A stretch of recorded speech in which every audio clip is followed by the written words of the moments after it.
What's up, Buckeye Nation? Guys, that's right, boys and girls of Buckeye Nation. Buckeye Claus is coming to town in just a few short days. But sadly tonight, guys, you're stuck with his favorite elf. That's right, the Wild Man is coming down the chimney into your computer, your phone, your radio, wherever you're listening, in place of Buckeye Boggs tonight. But let me tell you something, guys. Let me tell you something. The gifts under the tree this year, they're going to be plentiful. Before we get started, if you're watching live, make sure you're smashing that like button. If you love Ohio State, make sure you're hitting subscribe. And guys, if you know a Buckeye fan who needs just a little bit more Wild Man in his life, share this show right now. Because tonight, man, we got a lot to unwrap. But before we get started, just want to say hey to everybody out there in the chat. I see Coconut's out in the chat. Good to see you, buddy. Vader, I see it looks like you are caller number one. We'll be getting to you here shortly. Tyler up in the chat. How's it going, Tyler? Ed Rogers, good to see you, buddy. Oh, what do we got? We got Jennifer in the chat. Wonderful to see you tonight, Jennifer. Ohio State 92. Welcome in. Jim, always good to see you. Thank you. Love this Christmassy look myself tonight. Farah, how you doing tonight? Mika. Oh, Mika's in the chat. She's probably mad because Grumpy Cat hasn't been too grumpy lately. So, there hasn't been a whole lot of grumpiness out of Grumpy Cat lately here.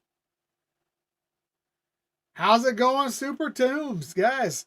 All right, so let's get started. We're going to talk about, I said we got a lot to unwrap, and I wasn't kidding. Gift number one has come to us from the state of Texas. That's right. That is, the state of Texas has gifted us a legend. That being Legend Bay. The 5'10", 180-pound offensive weapon from Mesquite, Texas is now officially a Buckeye. He has signed his letter of intent.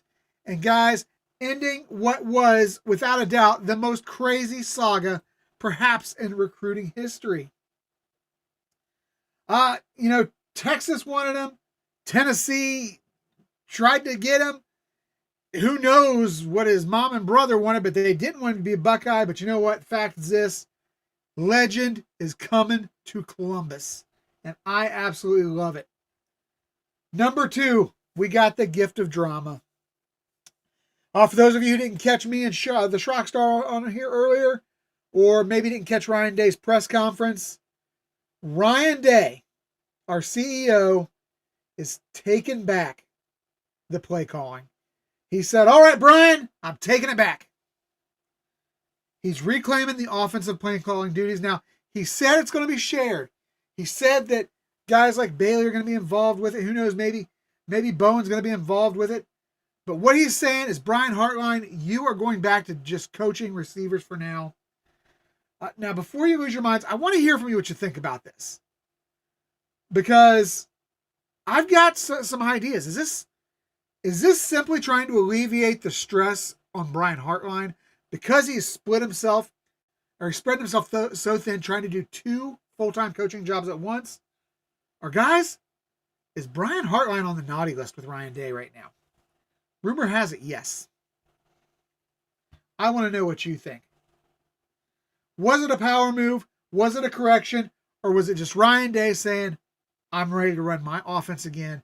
I'm ready to show what we did last year in the playoffs. Okay, number three. Guys, we got a hurricane for Christmas. Well, for New Year's, really. But I'm not talking about the old ugly lamps. No, that's right. I'm talking about we got the Miami Hurricanes in this year's Cotton Bowl. The fan base that's been whining for over a quarter century now, or nearly a quarter century now, I should say. 10 days away, neutral site, bright lights, Buckeye Nation, mission is clear. We are chasing a repeat, and Miami is standing in our way right now. Renee, I'm sorry. See, I'm going to get that calling number. I did not get the banner going, guys. Why didn't somebody tell me I didn't get the banner going? Y'all can't expect me to be doing all this on my own. Come on. So we're going to get that banner going right now here. There it is. And Renee and everybody else who's listening, that number to call in is going to be 567-483-1999. Renee can tell us, Miami's got swagger. Miami's got speed. Miami thinks they're back. And you know what? Miami's got what Notre Dame thinks is their playoff spot. I think Renee wants to talk about that a little bit later. And we are definitely hoping he calls in and we will get to him. All right. My question tonight, though, everybody in the chat, I want you to answer this. Everybody that calls in, I want you to have this on your mind. If you are a Buckeye fan, and I'm assuming most of you are who are here, what is the one Buckeye-related gift you would most like to get for Christmas? What is the one you would like to get for Christmas? And secondly, if you could give one gift to Ryan Day and the Ohio State Buckeyes this year, what would it be? And nothing's off the table. Could it be a former player? Could it be health? Could it be another trophy? Could it be a statement win? You let me know what it is going to be. And guys, I see championship getting thrown up. The championship's coming after Christmas. What are you going to get for Christmas, man? All right. So, guys, I've talked enough. Let's get to the phone lines. We got 5 going already. We are on fire already with 5 lines, and I'm excited about this. So, here we go. First caller. It's Vader. It's Vader time, baby. What do we got, Vader?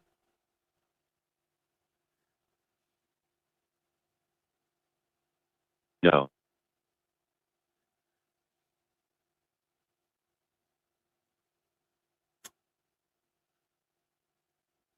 Everybody just be a little bit patient. We'll have Vader here shortly.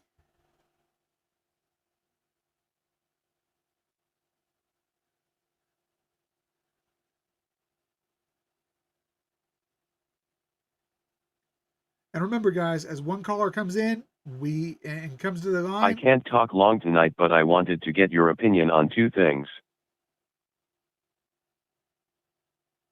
Hit me, Vader.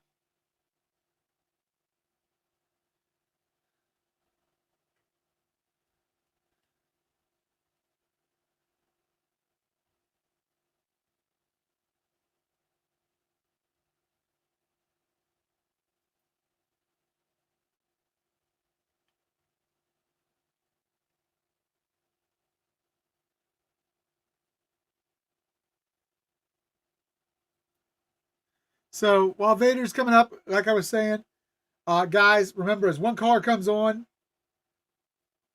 we have a spot open. So Vader came into the queue, so we got one spot open on the lines that are available now. If you don't get right in, keep calling. We are going to start using our timer, of course, as well, to make sure we keep on track and get as many calls as possible.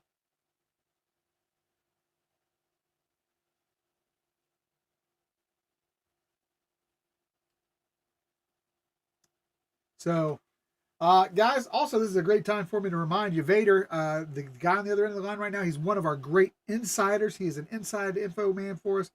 He has all the connections. You can check out his blogs as well as the message boards, which are run by Vader. Great inside information over there all the time on our Patreon channel. Exclusive content you can't get on YouTube. TG's Buckeye Takes.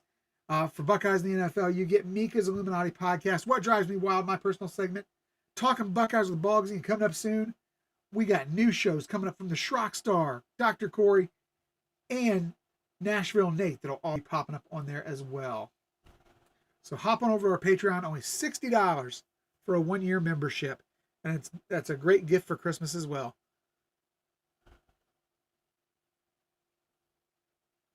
Vader, we good? So for those of you who don't know, Vader is typing in his response to me right now.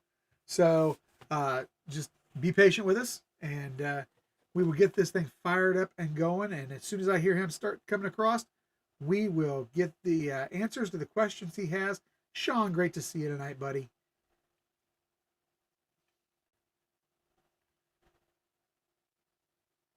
Coconut, like a life-size replica of Ohio State. Man, where are you going to put that? Where are you going to put a life-size replica of Ohio Stadium? I love the idea, man. I love the spirit, but where are you going to put that? And how's Santa Claus going to bring out his sleigh? Come on.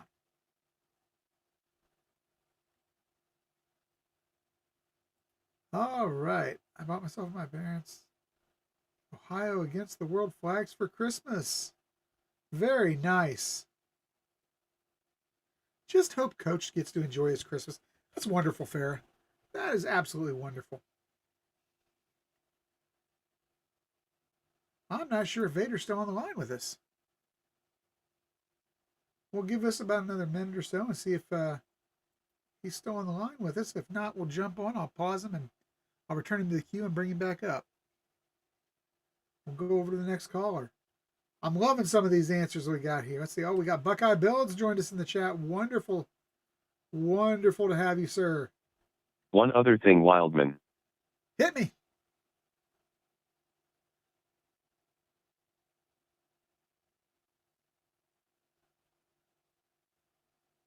Vader, I think we might be having some technical difficulties tonight, buddy. What I'm going to do, Vader, is I'm going to go ahead and put you back in the queue. When everything's ready to go, you shoot me a text message, and I'll get you right back up in the next person in line. All right, buddy?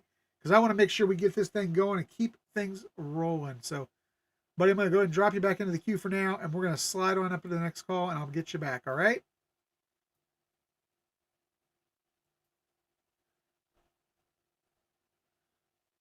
All right.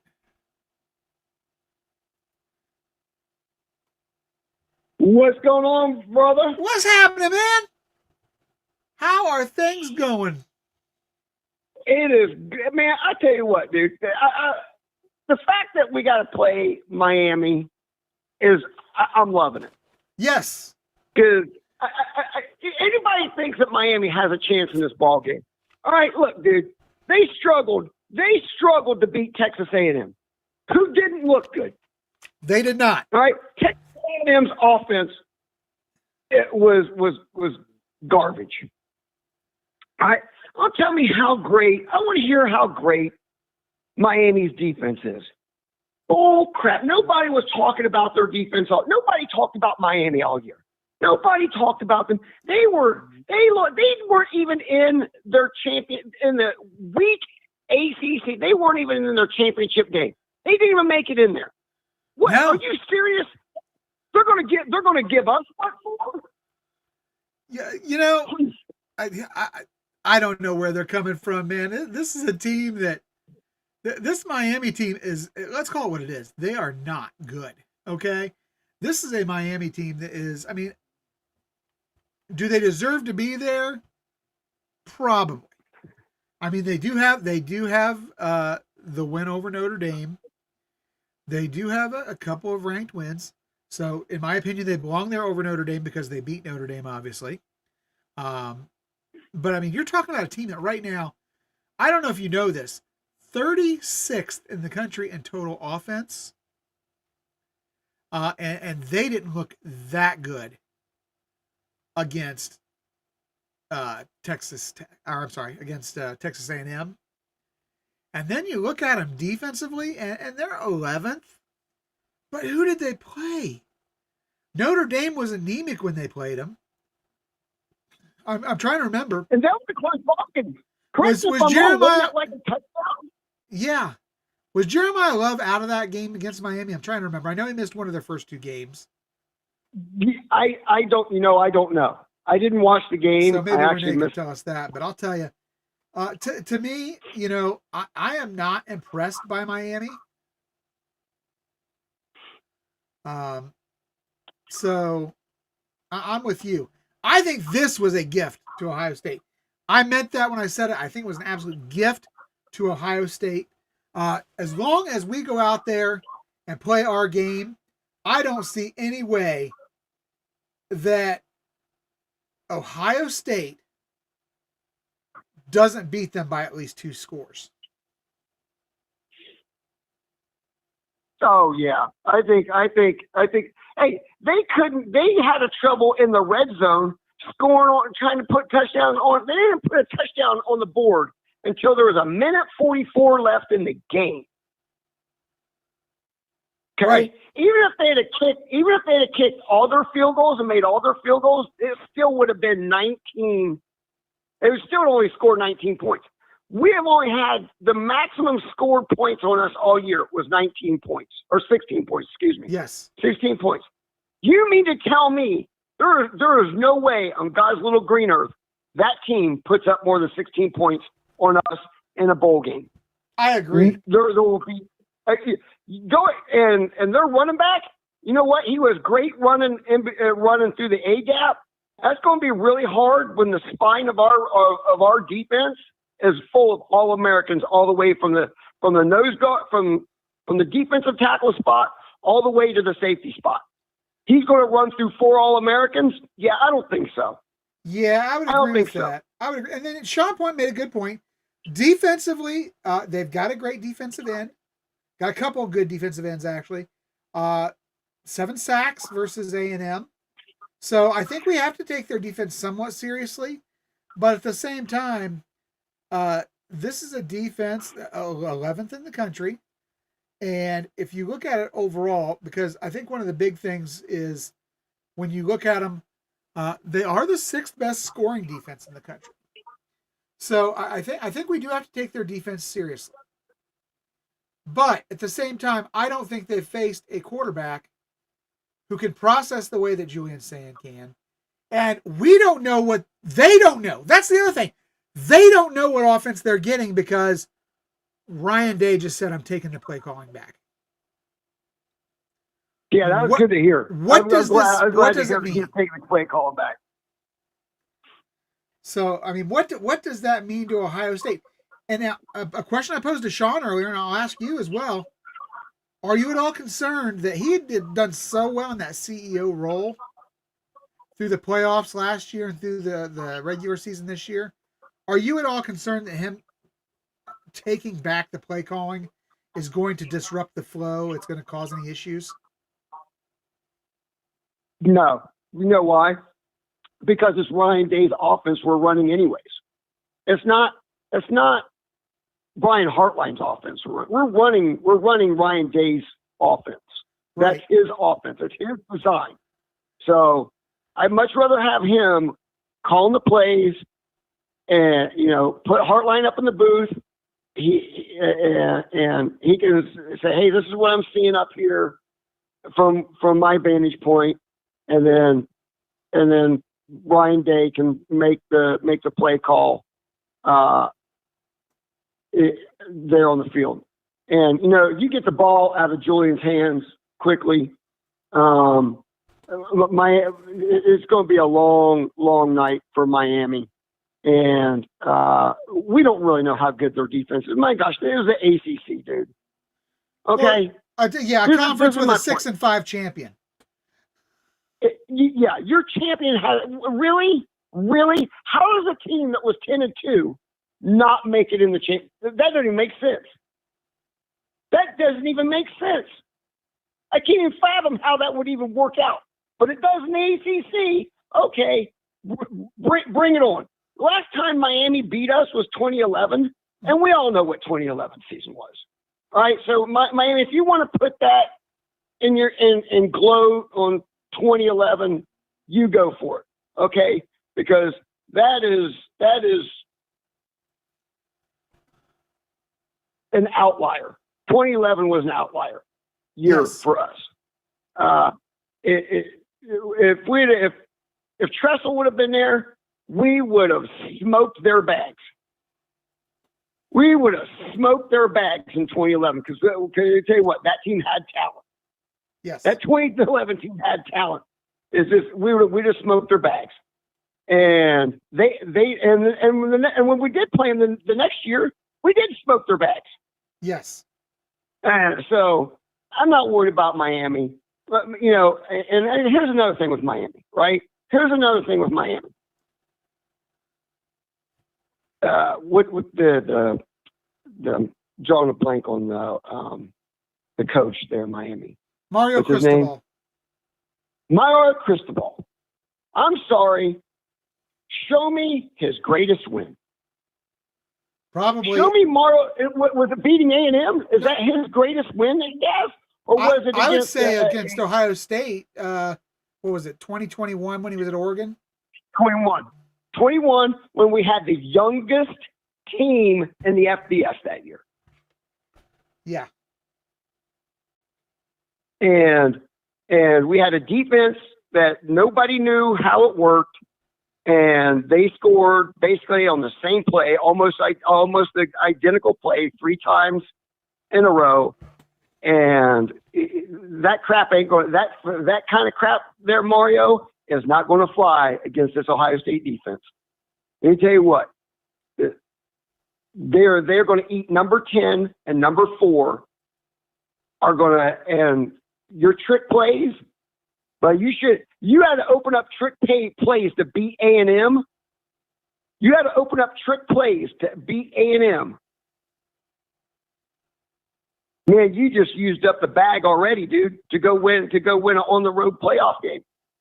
You just dipped into your bag of tricks in the very first playoff game. Not good, dude. Not good. I'm sorry. Mario Cristobal is just, he's James Franklin. Matter of fact, you know what? I would take James Franklin over Mario Cristobal. I agree with that. 100%. Because let's face it, Franklin's only downfall was he couldn't beat Ohio State or a Michigan team that was cheating half the time. Right? I mean, come on. Yeah. That's awful. Let's call it what it is. That's awfully tough. If you're going out there consistently going 10-2, 9-3, and the only thing that's happening to you is the fact that you're getting knocked off by Ohio State or the Cheaterines, man, I mean, he was doing okay. He wasn't living up to Penn State expectations, and we dogged on the dude a lot because, well, let's face it, Ohio State owned the dude. But the fact is, he's not a bad coach. James Franklin is not a bad coach. And I think he's going to own the ACC. He is absolutely going to own the ACC. Yep, I think so too. I think he'll own this ACC, and he'll be able to bring in talent in there into Virginia Tech, man. I used to live not too far from there, about 45 minutes down the road. Yeah. In Virginia. As a matter of fact, I used to live in the hometown that the former head coach there at Virginia Tech, Beamer, Frank Beamer. I used to live in Frank Beamer's hometown. Oh wow! And it's about 45 minutes up the road, and I've been up to that campus a couple times. And it's gorgeous, dude. It's in the Blue Ridge Mountains. You get on there, and it's absolutely gorgeous, man. Yeah, I have a cousin who's Blacksburg is a nice town there, so he'll be able to recruit there, and he's a good recruiter, anyways. He'll be able to recruit there. But Miami's quarterback, dude, back is trash. All right, mid trash. Mid at best. He is exactly. He is mid at best. And he's going to what's he going to do to Ohio State's defense? He's going to confuse us. He's going to do what exactly? You know, he's going to hand the ball off to number 4, and he's probably going to hand the ball off most of the time to number 10. And now when we know that they like to run trick plays, good luck with that. Good luck with that, Mario. And we'll see you in Dallas in a week and a half, and looking forward to kicking your face mask off in Dallas. Absolutely. You got a minute and a half left. Anything else you want to throw in there? Oh, shoot, not much. Hey, just do, Merry Christmas, Buckeye Nation. Have a Happy New Year. And, just enjoy being with your family. Enjoy the bowl season. We're on our way to a second national championship. Nobody in our bracket scares me. Georgia doesn't scare me. There's another quarterback that's just mid. Georgia's offense isn't anything to be scared of. Georgia's defense, okay. But I'm not scared of Kirby Smart and any quarterback he has either. Let's remember Beck came from Georgia, where he couldn't keep his starting job. Yeah. To a guy that is currently ranked like 76th in the country among quarterbacks. So Beck couldn't keep his job to a quarterback that's ranked 76th in the country right now amongst quarterbacks. Are you serious? We're going. Nobody's worried about Carson Beck. Nobody. No. Cracks me up. No, absolutely not. All right, man. Hey, thanks for the call. Really appreciate it. You have a great Christmas. And you too. We'll talk to you later. Have a good one. OH. All right. OH. IO. Go Bucks. She got one of them. All right, guys. We are now. Whoa, no. I lost my screen. Where did it go? There we are. All right. Where are we going to next? Looks like we are going to go to Tyler coming up next. Guys, I know in queue we have we got Tyler next. We got the Schrock Star coming up. We have let's see, somebody from the 216 calling in. Don't have that number down on my list. But then we are going to have a special guest. We are going to have Renee, who just sent us a $1.99 super chat. I believe he is the caller slotted in after that. And then, of course, we've got Buck Vader back on the line slotted in after that as well. I might slide Buck Vader up because he got knocked down. But we are going to go ahead and take Tyler right now. Chris. What's happening, brother? Yesterday, you guys didn't even go over the best part about the breaking news from yesterday. Well, what was the best part?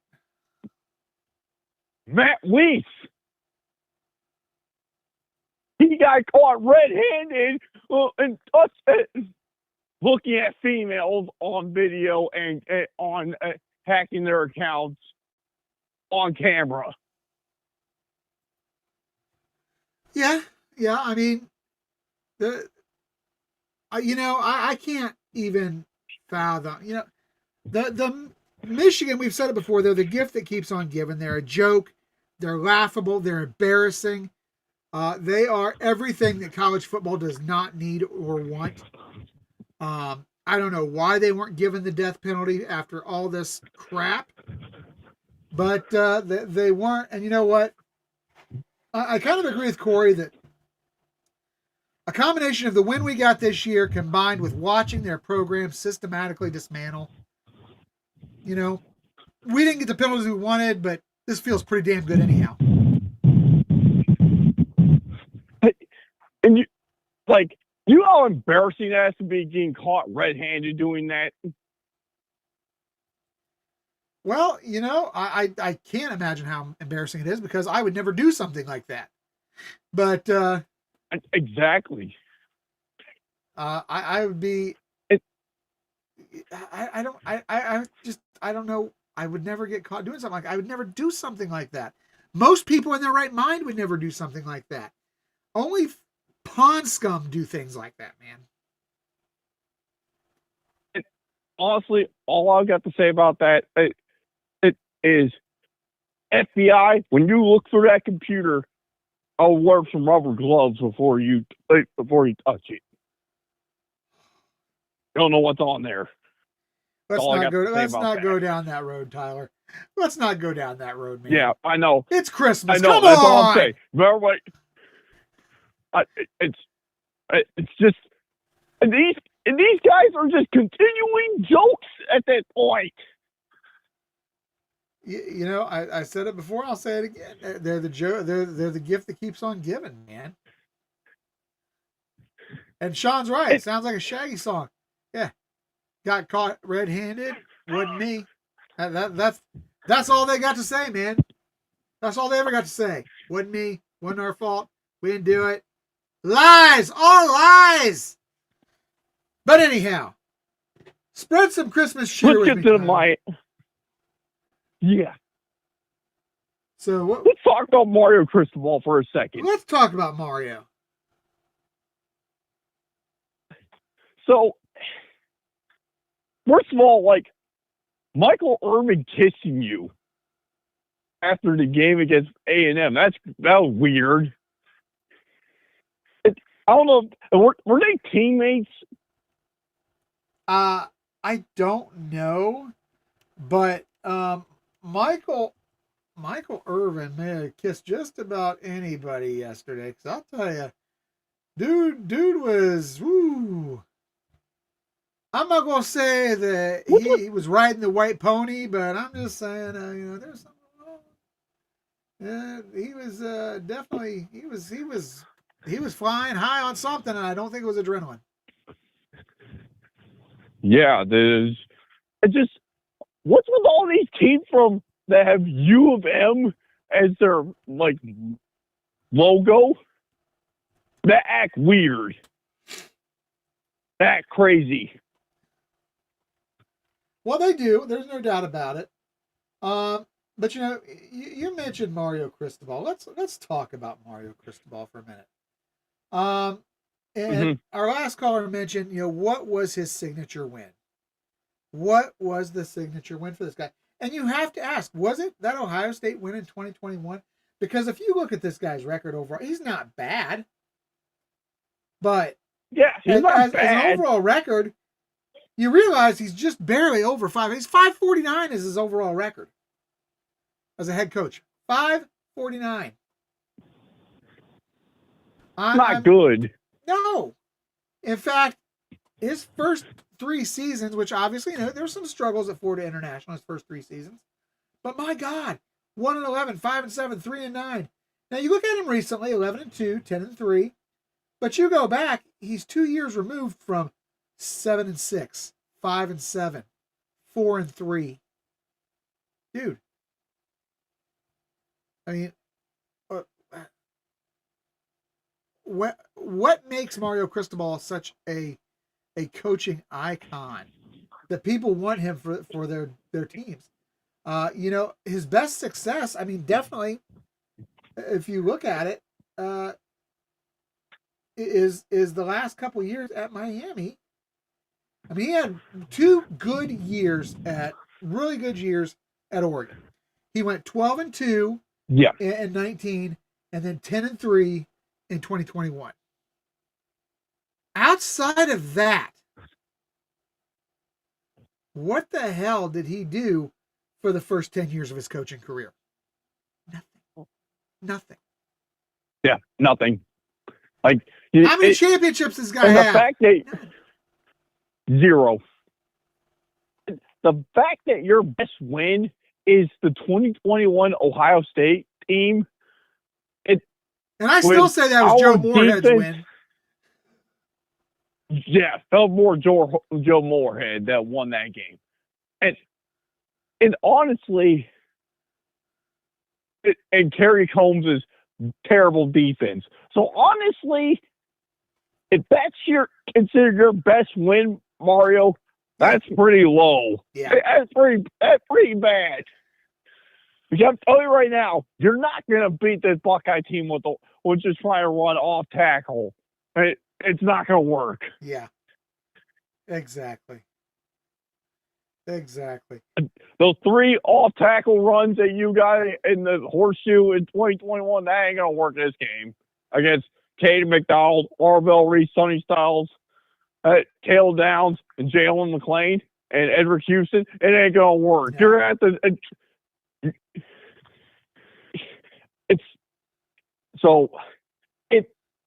Who's the best quarterback you play Miami? Oh well. Let's take a look. Let me answer that question. We got a couple minutes left. Let me tell you who the best quarterback he played is. Okay. So you look at the University of Miami's football schedule. Yeah, Renee, you may be right. It may be C.J. Carr who was the best quarterback that he played. Okay, so let's go C.J. Carr right now, right? If that's the best quarterback, go ahead. Go ahead. I'm looking, and I believe that Renee may be right. CJ Carr may have been the best quarterback they've. I mean, Marcel Reed. There's a lot of hype and a lot of talk about him, and the kid did throw for 3,000 yards. But you know what? He's not a traditional just set back, pick you apart pocket passer. Yeah. So let's just say right now, CJ Carr is the best quarterback you play in Miami. Now, week 1, and CJ Carr was far worse week 1 than he was week 12. Yes, I agree. Because that was his first game. So you're facing Julian Sang, Jeremiah Smith, Carnell Tate, Max Clare, Brandon Ennis. This is the best receiver room in the country you've seen all year long. So you're already, this is the best quarterback you've seen all year long by default. And receiver talent. We're going to see if you're actually for real or not. I don't think you're actually all that great. Your defense is not that great. Now, I will say Ruben Bain and Akeem Mesidor, those guys are pretty. They're pretty good. Ends are tough. But we've been able to shut down star defensive ends from Penn State every year. So Brian Day is going to have a game plan for those guys.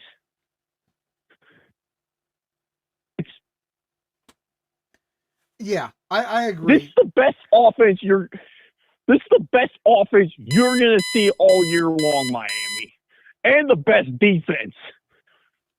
Yeah. All right, Tyler. Hey, man, I got to move on to the next caller, brother. But appreciate the call. And you know, real quick, let me get it.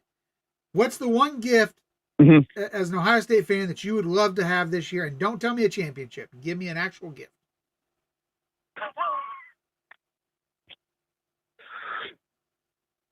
I want to say a championship to stick in Michigan's face again and to rub it in their face. I agree with that, Chris. but I want to know what you want to unwrap under the Christmas tree on December 25th. We can't do the championship on December 25th. Okay. I want for a Christmas present from this team, Ryan Day calling the best game he's called all year long. Okay. You know what? You're still going against the spirit of time, but it's okay because I appreciate where your heart's at. I know what you want. I know where your passion is. So, all right. Hey, buddy, I'll say this now. Yeah, go ahead. Can I finish real quick? Go ahead. So the reason why I say that, Chris, is because simply I haven't trusted Brian Hartline all year long, and then with what you brought up this with the Angelo Smith situation,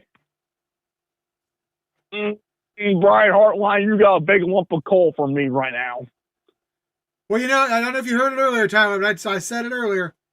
I'm going to come out with my Brian Hartline, Marcus Freeman, who is higher up on my naughty list, but that's only going to be on Patreon.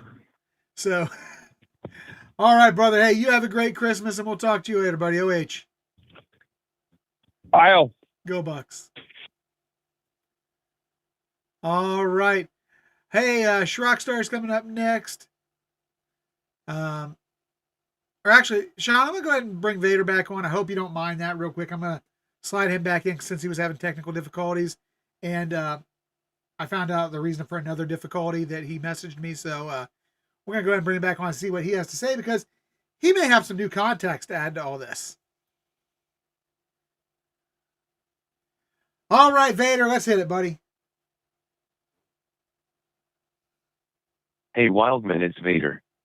How is it going, my friend? I got a few things you're going to love. But first I got story for you. I tried calling into the Fine Bum show just to give him a friendly reminder that most likely after this coming week he would be one loss away from saying goodbye to America forever. Woo! Well, I had it all ready. I even had an explanation ready for the guy screening the calls that I speak with the device. The sob called me F-word bot and hung up on me. Can you believe that, Wildman? So here's what I want. Do I want the Pod Squad to ask all of our viewers to keep calling his show until Feinbaum agrees to debate Buck Vader right here on the Ohio podcast moderated by you and Eric. What do you say, Wildman? Are you in? I would love that, but there's... I don't think Feinbaum is somebody that I could moderate for because I want a piece of him. You know, somebody could moderate me and Kennedy because at least I have respect for John Kennedy. Paul Feinbaum, I got no respect for. This guy is a mouthpiece for the SEC. He's dumpster juice. I want nothing to do with Paul Feinbaum. At least Kennedy's a guy I can respect. Get Kennedy on, I'll argue with him all day long because it's fun. And there's respect. But you know what? Dumpster juice, he can just stay where he's at. We'll have to have Eric moderate that one when he's back.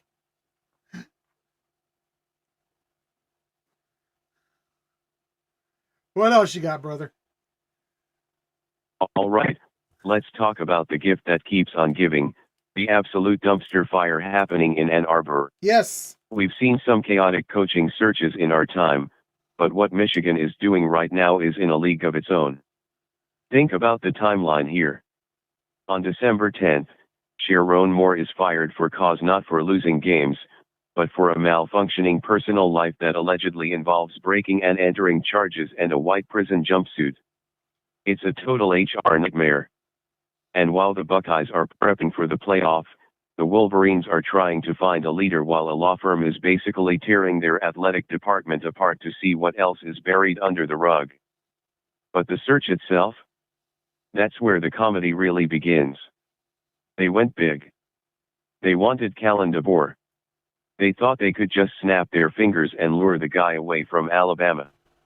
Instead, DeBoer just kept winning and essentially said, "No thanks." Then they pivoted to Kenny Dillingham at Arizona State. They thought that was a lock. What happened? Dillingham used them as a glorified ATM to get a massive extension and then looked at a camera and said he was never even offered a job. Imagine being the winningest program in history and getting leverage played by a guy at ASU. Yeah. So, who is left? Who are they going to settle for? At this point, the favorite in the Vegas markets is Kyle Whittingham. Now, Kyle is a legend, but the man is 66 years old and literally said last week he was in the transfer portal after stepping down at Utah. They might be hiring a guy who was looking for a retirement home, not a rebuild. Then there's Jed Fish. He was a Harbaugh assistant, but the reports say he's got no traction with the actual decision makers. Or maybe they look at Jeff Brom or Eli Drinkwitz, both of whom just signed massive extensions at their current schools. And then there's the most Michigan option of all, Biff Poggi. The interim guy. The 65-year-old who wore a sleeveless shirt at Charlotte and just called his own employer a malfunctioning organization in a press conference. He's basically campaigning for the job by telling everyone how broken the house is while he's standing in the living room. Whether it's a coach on the verge of retirement or an interim with a vendetta against the front office, one thing is clear, the Michigan man era is ending not with a bang, but with a series of thanks, but no thanks emails. Get your popcorn ready, Buckeye Nation, because the search isn't over, and it's only going to get weirder. Yeah, I agree, Vader. I think this search is far from over. Now, I will say this. I do think that the former Utah coach is a guy who is a very, very good coach. I think he is a guy that can provide stability, but he's not a long-term solution. He's a 2 to 3 year Band-Aid you're putting on this wound while you try to rebuild and get a guy in there who can be there long-term. Yeah, Kyle Whittingham, I think he's a very good coach. You look at what he did at Utah, and man, he took them places. So, but they're going to have so little left to work with, I think, that for me, if I'm Michigan right now, God help me if I were, but if I were Michigan right now, I'm going to say, let me have Biff, who I don't like. I don't trust. Well, I don't like. I don't trust because he was part of the Harbaugh regime. But let me use him to provide some stability for a year, and let's go out and see what we can do in the next coaching cycle. And yeah, Renee, I agree. He would by far be the best candidate I think they can get. But I don't think he's the right candidate. I think he's a stability guy. I think he's a, given what he's going to have left in talent wise, I think he's a guy that probably is going to be lucky to keep a 500 or maybe just over 500 team there at Michigan. I think you go with Biff. You bite the bullet. You take your losses. You go in there next year. You clean house, and then you move on.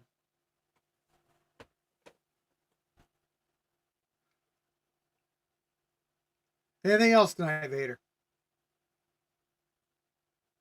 All right, Buckeye Nation, let's address the golden helmeted elephant in the room. The college football playoff field is set, and once again, South Bend is throwing a temper tantrum. But before we hear one more second of woe is us from the Golden Doors, let's get something straight. Notre Dame has nobody to blame for this exclusion but the people staring back at them in the mirror. You want to talk about the crying Irish? Let's talk about that schedule. Year after year, it's a steady diet of cupcakes and mid-tier ACC programs that wouldn't survive a November Saturday in Columbus or Ann Arbor. You can't schedule like it's 1988 and expect 2024 rewards. When you refuse to play a true conference gauntlet, you lose the right to complain when the committee looks at your strength of schedule and sees a giant void. And spare me the history lesson. I don't want to hear the lame, dusty excuse that Fielding Yost blackballed you from the Big Ten. That was 100 years ago. It's time to move on and get over it. The Big Ten has had the door open for decades, but Notre Dame won't walk through it. Why? It's not tradition. It's greed and elitism, plain and simple. They want the independent TV money, and they want to feel special. They want to be the national team without doing the heavy lifting of a conference schedule. Well, guess what? Independence comes at a price. When you don't have a conference commissioner in that room lobbying for you, when you don't have a conference championship game to prove your worth, you're on an island. You chose the island, South Bend. Stop crying because you're lonely out there. Join a conference or stop complaining because the rest of us aren't buying the independent act anymore. Yeah, Vader, and I think this is probably something that I'll be addressing here in a couple callers when I get Renee on here. But you know, I gave you my take last night. You're right, Notre Dame has nobody to blame but themselves. If you look at this, you're talking about a program that they okayed the whole concept of the 5 highest ranked conference champions. Now, because no one in the ACC was any good as far as the conference championship goes, you had to go to 2 power group of 5 schools, which sucks. It sucks. You know, I mean, I'm going to tell you right now, and as much as I get on Notre Dame is one of the 12 best teams in the country right now. 12 to 15. I will concede that. However, the structure that Notre Dame signed off on, the fact that they didn't win their games at the beginning of the season, is exactly why they are sitting at home right now. So I'm not even going to entertain that because they signed off on it. And this BS agreement that they entered into with the NCAA for next year, or the CFP for next year, absolutely pisses me off. You're right, Vader. It's entitlement. It is elitism. It is a joke. But I'll probably have more to say about that a little bit later. All right, Vader. Thanks for calling in, buddy. I look forward to checking out your message I boards in want the morning. Sydney Sweeney for Christmas. Don't worry, the Buckeyes will be fine. OH. Io, go Bucks. He wants Sydney Sweeney for Christmas. All right. You know what? I can respect that. My dude, let me tell you. All right, we got 3 callers in queue. I'm getting ready to pull up the Rock Star. Then we're going to go over to Renee. And then finally, we got 216 back on the line. 216, please hang with me. I understand the call's been a little bit longer. We're trying to roll people out in about 10 minutes. So, hey, just hang with me for a little bit longer. Anybody else wants to jump in? Queue number is 567-483-1999. All right, it looks like it is time to jump on over to the Rock Star right now. Yo, Chris. Sean, what's happening, brother? What's going on? Hey, for the Notre Dame fans, you know what? Fielding Yost is to blame for your guys' independence, but you know what? In the 90s and the early 2000s, you had a chance to come to the Big Ten. You guys didn't do it.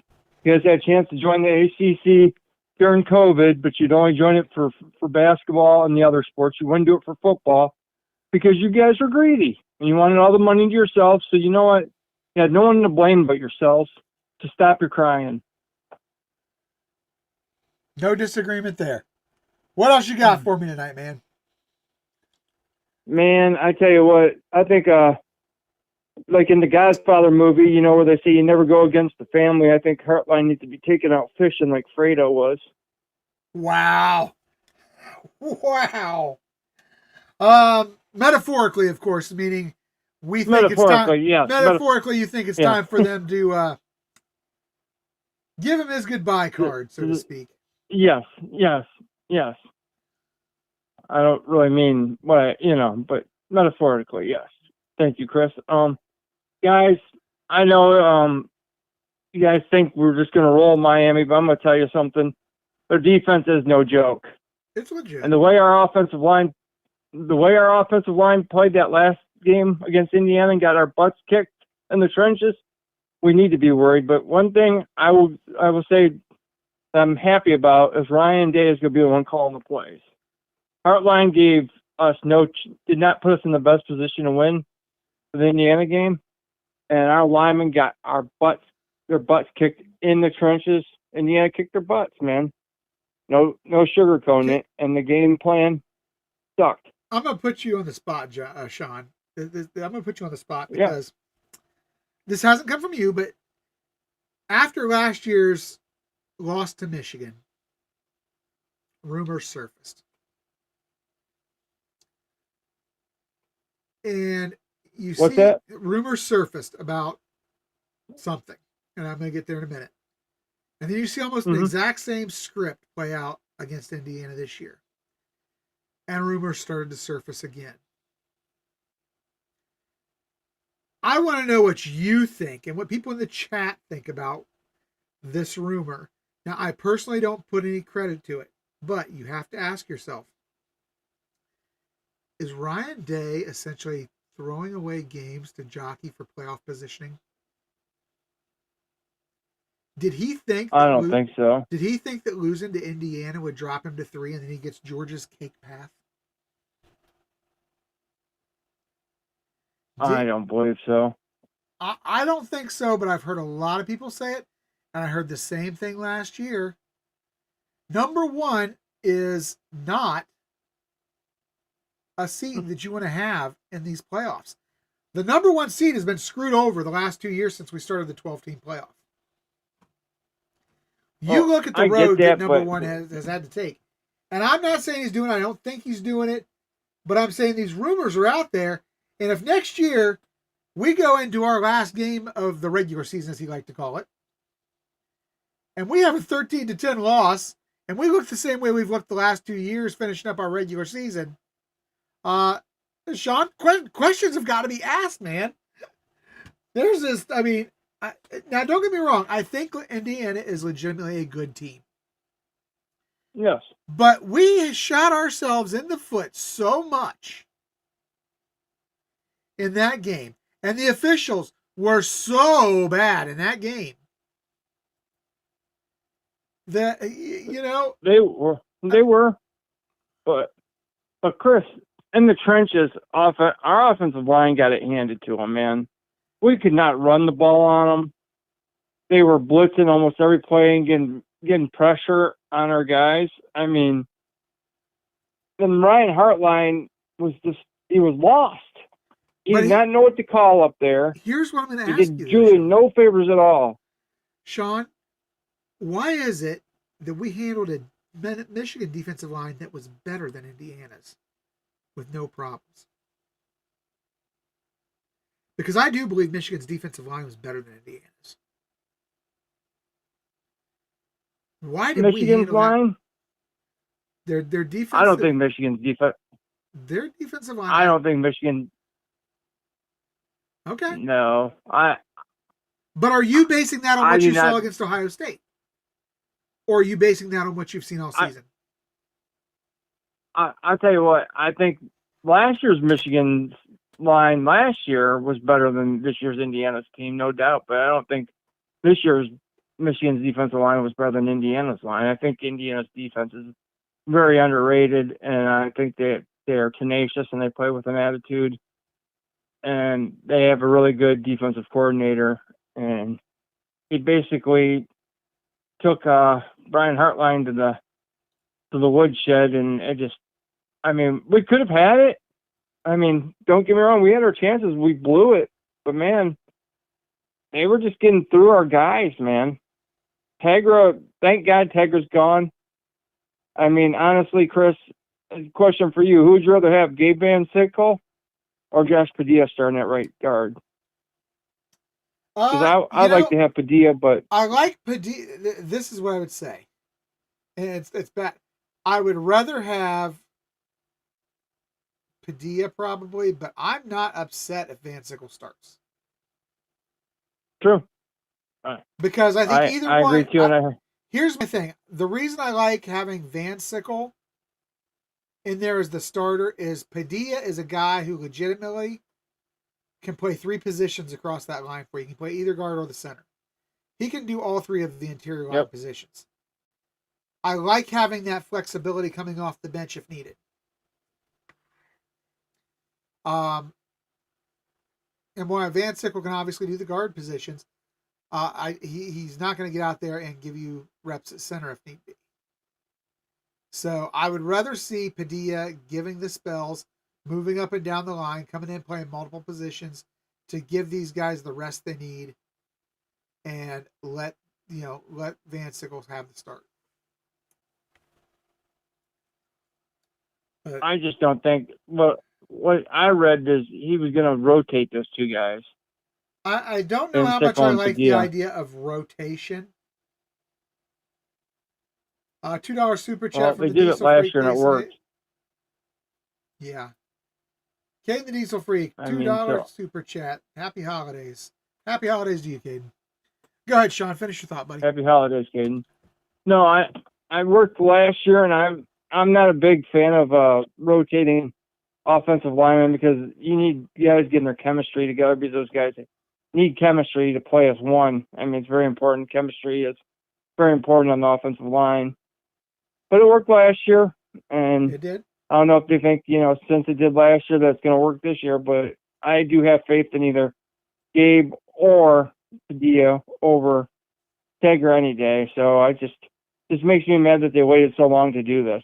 I mean, you knew it was a problem earlier, and it kind of got glossed over because we kept winning, and we got away with it for so long, and finally, it come back to bite us in the butt. Yeah, it did. But guys, Miami's defense is going to be like Texas's defense. I'm telling you that right now. Expect a tough, physical defense. Their secondary can be had.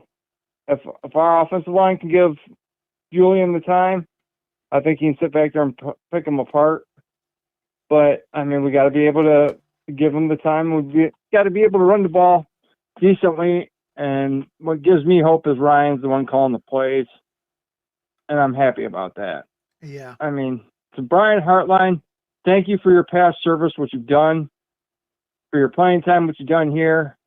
But honestly, that was you disrespected the family, basically the brotherhood. Kind of stabbed your friend Ryan Day in the back by doing what you did, man. That was really sleazy.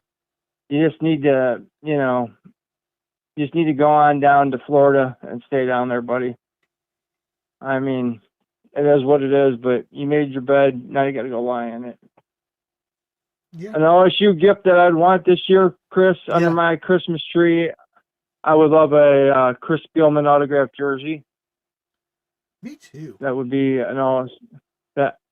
Chris Spielman's my favorite Buckeye, all-time Buckeye. I love the autographed jersey. And what I would give Ryan Day for Christmas is a field goal kicker that can make a field goal from 50 yards, over 50 yards. Yeah. All right, man. Hey, I appreciate the call, Sean. I got to move on. Thanks, I know brother. Renee has been waiting to come on here. He is excited, I'm pretty sure, to get his opportunity to speak with me and get my opinions on Notre Dame football. Let me say something to Renee quick. Hey, Renee, I just want to say thanks for coming in and supporting the channel, man. I know you're a Notre Dame fan. We might, go at you a little bit, man, but we do appreciate you coming in here and absolutely and hanging out. And you know what? We like to joke around in the chat and have fun. We'll make sure that we don't take personal attacks at people. So it's all in good fun. And thanks for supporting Eric and Chris and us. We appreciate you, man. You're always welcome here, man. Absolutely. All right, brother. You have a great night, OH. I own Scum Still Sucks. All right, man. That was the Schrock star, Sean Schrock. Make sure to catch him and TG out tomorrow night on the Buckeye Lounge. That's going to kick off at 8 o'clock. One of our great Vader productions here on the OHIO Podcast Network, along with the Buckeye Ladies. All right, next up, he's been waiting for nearly an hour, so I'm sure he's juiced. All right, my Chris, man, let's how have are it. you? I'm great. How you doing? All right, Chris. Yes, there sir. you go. Rocky versus Apollo. Rocky 1. Apollo versus Rocky, brother. Okay. Me and you. In this case, bro, because we haven't beat you in 100 years, you'd be Apollo Creed here, man. So okay. You know what I mean? Here, brother, real quick, just a quick background, just so your fan base knows. First of all, I want to say congratulations to you as well. I told Derek last time I called on you guys' success on all your different platforms, man. Congratulations on, from the Buckeye Lounge to the Buckeye Ladies to all that, man. I'm loving it. We got I love your passion, brother. You got one of your guys to thank. Your buddy John Kennedy has really helped us out a lot, along with all the great co-hosts we have. So. No, bro, yeah, and that's what Eric says, but that's what it's all about, right, man? And I love your passion, but I know the first time we talked, I was just, I was coming off like I told Derek, man. I used to throw quite a few back. Like me and whiskey just get along too much, bro. But I've been sober 10 months, man. That. So I'm back and coherent, and the good Lord's been good to me, brother. So good. You guys have an amazing platform. I'm really proud of y'all, man. Congratulations for that, bro. That's what I wanted to say that. And then real quick too, my backstory. I was born in the heart of LA, in SEC country, downtown. But just like the Mormons and BYU, Mexican Catholic, that's how I'm an Irish fan. Gotcha. You know what I mean? So just so your callers know, that's my thing on Irish fan. And also too, brother, from one competitor and one brawler to another, you have to respect your opponents, respect your competition, bro. I've been watching you guys since Terry Glenn, Eddie George, Orlando Pace, bro. One thing I'll give Ohio State is that they've been dominant in every era, bro. And that's once Lou left, we kind of just stayed stagnant, and it was okay to do the 10-win things off some teams, as you guys would call them, mediocre. But I'll get to that in a minute. So, I'm familiar with you guys' history as far as then. Then you fast forward a little bit, and you go to Maurice Clarett, Troy Pryor, Troy Smith. Fast forward a little bit, and you go to Ezekiel Elliott. And the one guy, the quarterback, I like what he said when you guys won. He goes, we don't have to listen to anymore about the big bad SEC. The fourth stringer, that Urban won it with. Cardell Jones. Cardell, yeah, Cardell Jones. And then of course last year you guys beat us, man. So we haven't beat you in 100 years. So just so your Buckeye just so your Buckeye fans in here know that this Irishman knows a little bit about you guys' history too, brother. So, you know what I mean? I gotta, you know what I mean? But you know who my favorite Ohio State Buckeye is, bro? You wanna know who it is? Don't say it. Don't even do it. Go ahead. Orlando. Can you guess? I guess you. Well, I got it now, and that surprises me. That surprises me. It's Orlando Pace. It's Orlando Pace. Do you know why it's Orlando Pace? Because he's a bad dude. Go ahead. No, because he's a bad dude. He just goes out there and... The last offensive lineman to be nominated for the Heisman, and not only that, bro, you know what his greatest accomplishment is, bro? And see, this is why I tell you, you got to know your opponent, bro. So it's like, tell you, like, I probably have forgotten more Ohio State's history than some people, than some your fans know, bro. Like, you know why Ohio State, Orlando Pace has an amazing statement. His greatest accomplishment was that him and his sister never missed a day of school from 1st to 12th grade. That's his greatest accomplishment. That is awesome. I remember him saying that.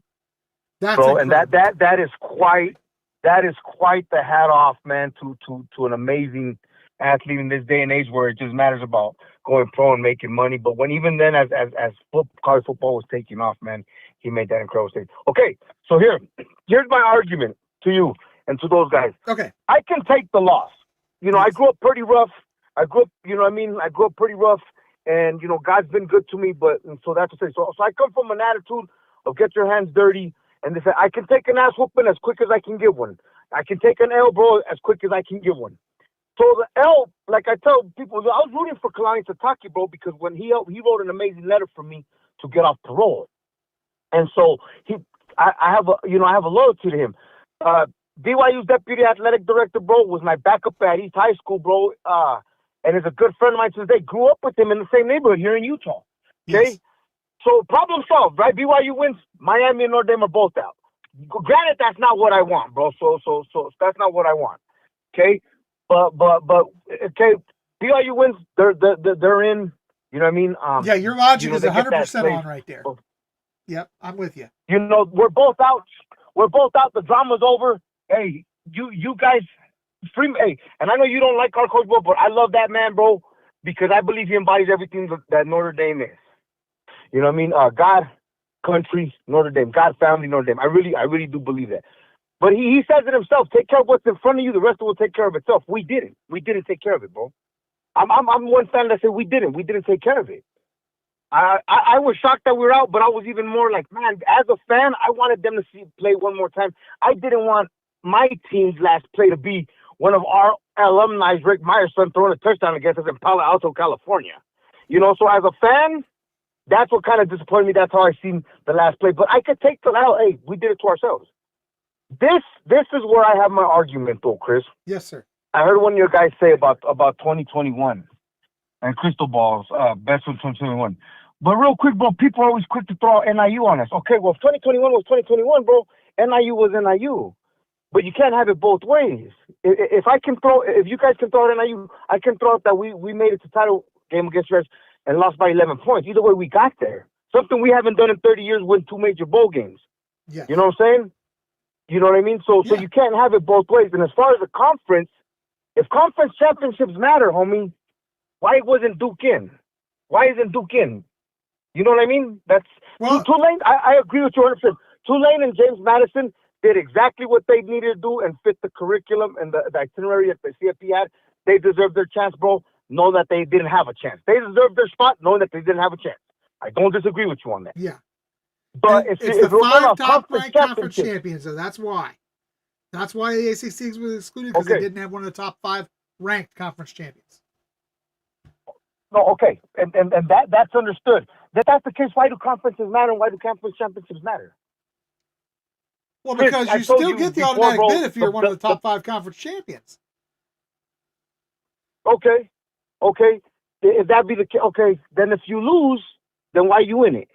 Why is Alabama in it? Why wasn't BYU in it? But here's the thing, right? It's all said and done. My biggest problem, Chris, it's got nothing to do with all that, bro. That's just some things we thought. My biggest issue, Chris, really, and remember, I've told you, being born on the West Coast and growing up in the Mountain West, the Pac and the Big Ten, I don't got beef with the Big Ten the way the Midwest Irish fans do, bro, because you know, I really don't like the SEC because I hate the SEC. I really dislike that conference. They're the Me biggest too. wannabe tough guys. Never go west of Texas, beat up the little junior high teams, create a 13th game to get that extra data point, cheating ass. That's why Nick Saban retired, bro, because in your conference, he went 6-6, 6-5, 9-3. And that's why he retired, because NAL was about to expose him. If he was that good, he would have won the Big Ten, bro, and he never did. Okay? So here's my biggest, this is my biggest pet peeve and then beef, Chris, with the whole system. If you're going to play FCS teams, and if you're going to say bad losses shouldn't count, I agree. But we did go to Miami and Texas, and we did fulfill our fulfillment with A&M as far as going there last year. First with them, they came. Okay, they beat us. Okay, I get it. If bad losses don't count, why should terrible wins count, bro? I agree. Even you guys, I was rooting for you guys against Indiana, bro. Indiana played 3 straight FCS schools, not even top FCS schools, Chris. Right. Not Montana State, North Dakota State. Okay, bro, they played 3 FCS schools straight. So by the time you guys go into conference play, they got 4 games on you. Signetti trash could rest his start, could run up the score on those FCS schools for a quarter and a half and rest his starters. His starters don't even got to play a full game till week 1 of league play, bro. Chris, that's what bothers me. Yeah. It's those FCS schedules. Why would those count as wins? Renee, That's well, go ahead, bro. can I tell you that Sorry, Chris. My bad. we are actually not as far off as you think. Because I agree. Yeah. I don't think they should be allowed to play, the bigger schools should be allowed to play the FCS schools. And if they do, I don't believe those wins should be credited as wins. Treat them as a scrimmage. Right? Because that's what it is. Bro, if that look, brother, I live in a small country town in southern Utah with about 35,000 people, okay? We have Southern Utah University. One of my old players, bro, one of my old film guys went to University of Oregon as Oregon was finishing that $25 million football facility, or $50 million, I can't remember. He took us into rooms that the public's not allowed, right? Because he was a film guy. Right. Ferrari leather. These guys have Ferrari leather for their chairs, man. For their team meetings. Okay, so even though, Chris, you're giving SUU or you're giving the big Citadel $2 million to whip them on them, that little town doesn't have the resources or the money to sustain that team, and that $2 million isn't going just to that football team, it's going to the rest of that university. Correct. You see what I mean, Chris? Yes. So you can't say that should count, bro. And hey, bro, we lost. I'm taking it on the chin. You know what? Like I said, I can take an ass whooping just as good as I can give one. But that right there bothers me, bro. That right there is where Miami, cool, you beat us in the head, but guess what? You have something we don't. You have an FCS opponent. And you donate $2 million to your university, but that football team probably got $1 million, and the rest went to the other university. Chris, how in a sense should that count? How should that count, bro? And I agree. I don't like FCS schools, the wins against FCS schools counting. We've got one on our schedule. I don't like that it counts. I don't like that. At least play a Division I school. At least play if you want to beat up on a MAC school or a Group of 5 school, I can accept that. But if you're going to play the FCS schools and the HBCUs, then I don't see that it should count on your schedule. Now the counter is, okay, Chris, you're going to kill those schools. The counter is that people are going to come back and say, well, you're going to kill those schools if you don't.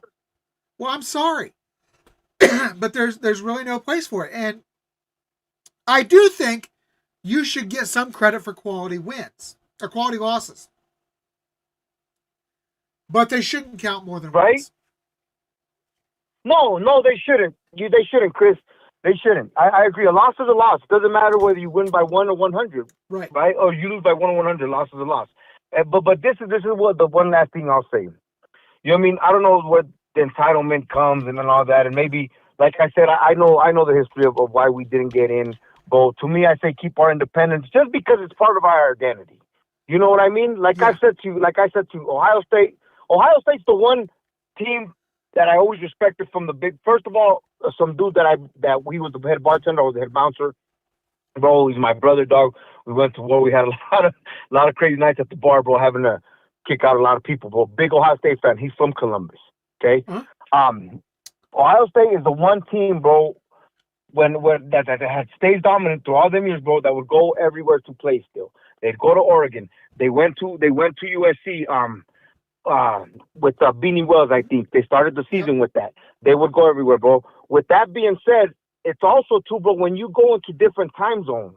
I don't know if you've flown across the country, because I have to. When I go to South Bend, so you know how that can exhaust you. Absolutely. You know that. Absolutely. You have to also take that into Notre Dame's consideration, but they do fly across the country. You guys do now too, with the conference being on the West Coast as well, with the addition of UCLA and USC, Oregon, and Washington. Yes. So you understand that. Not only that too, bro. When we're playing teams of different conferences, remember back in the day it was the Big Ten. Yeah, man, line it up, smash mouth football, under center. We're gonna run the ball right up your ass. Okay, so for 2 weeks we got to get ready for that, and then we're going to the West Coast to play SC and Stanford, or Stanford had kind of a similar offense, or you're playing Cal that year, and they're running a West Coast offense. Then you're going to SEC where they're running the spread offense, bro. So every week consistently we prepare for different offenses, bro, and different defenses depending on the region of the country. Yes. Chris, you have to admit that that's true. I'm not denying that. You know what I mean? I'm not denying that one bit. Yeah, bro. Bro. So that's a little bit of my defense for my brand, bro. You know what I mean? Like I said, am I heartbroken that we're sitting out? Yeah, bro, but we controlled it. We have nobody to blame but ourselves. I feel by our independence, hey, bro, Notre Dame people, man, honestly, man, some of the best people I've met. Hey, man, Ohio State people feel the same way, doggy. You know what I mean? I met this dude like I told Eric, while I was on my way to South Bend last, bro, for the Syracuse game. There was a Mormon kid that went to BYU, an Ohio State fan, and a Mexican-Irish fan, bro. All walked into a bar. You know what I mean? And we was having a good time giving it to each other. So here's something. Because that's... Go ahead, buddy. Go ahead. Here's something that might surprise you. I have been over to Notre Dame quite a few times to watch games. And not just when they play Ohio State. My ex-wife... Oh, wow. Her uncle was a priest at Notre Dame. I stayed at Holy Cross House when we went over a couple times. We stayed there. We stayed at a bed and breakfast there on campus. We've stayed at hotels just off campus. I've been to several Notre Dame games. Don't get me wrong, or did Notre Dame. And this is the thing. My problem is not with Notre Dame. My problem is with Marcus Freeman. So I think that's where everybody's confused. My problem is not with Notre Dame. My problem is with Marcus Freeman. I have a lot of respect for Notre Dame, and I actually enjoyed going to Notre Dame and watching games, because even when I went over there, and it was the year that we went over to Notre Dame, it was back in the 90s that we went over to Notre Dame, and I went over in full Ohio State garb and walked right into the bookstore the weekend we played them. And man, the Notre Dame fans, they ribbed me. They had fun with me, but it was all good fun, No, I have no problem with Notre Dame fans for the most part. I don't like the ones that whine, and the ones who aren't coming at it as realistic as you are. They irritate me. My problem is not with Notre Dame as a school, as a program, as a fan base. My problem with Notre Dame is their coach. So I think that's what a lot of people don't understand. I think, I do know you had beef with them. I don't know the reason why. I don't know if you got time. Because when he was hired, he came out and trash talked Ohio State, where he got his start. The team that recruited him and he played for, the team that gave him his grad assistant job, he trash talked Ohio State. As soon as he got hired. Hey, bro, honestly, hey, bro, I'm not one to not be oblivious. I've never heard that though. Can you send that? Can you tell me what a link I can see it on? Actually, I did a show on it where I actually included the. I'll see if I can find the show and I'll try to get it sent to you. Where I actually use the actual quotes. Okay, yeah, send that to me. And that I would understand, bro. And hey, bro, and that I can respect. I can respect where your hatred comes from for him. Then. Yeah. You know what I mean? That I can respect. That I can respect. I said, bro, hey, bro, like you and Eric are a great 1-2 punch. I love your passion. Well, You know, thank you you. get your heart rate going the way I do, man. You know I what do I mean? get a little bit fired up. I love your No, bro, I love your passion for your team, bro. I respect that because I have it. Because, like I told people, like on John's show, bro. You know, I'm one of the fans. I should be ashamed to wear, our stuff to anywhere. I'm like, nah, bro, I'm gonna wear my stuff anywhere because it's my nice stuff that I have. But I wear my hat to work out, and that's tatted on my arms, like, because you're gonna have to fight me, man. You know what I mean? But so I love your passion. I really respect it, brother. I do. From one competitor, from one storied college football program to another. Homie, I do. I respect you guys. I love you guys, man. I really do. I'm gonna let you go because I know you got callers. One thing I do want to say though, bro. Like I said to Eric, and I've said this in your concert. The one thing with college football is that there's 5 programs, bro, historically, that if they're not doing well, bro, college football's not doing well. Okay. One of them is us, bro, because, one of them is you guys, bro. It's the truth. One of them is SC. Unfortunately, it's one of our rivals. One of them is yours, Michigan, and one of them is Alabama, which I can't stand. I can't stand. And I'll tell you, any true college football.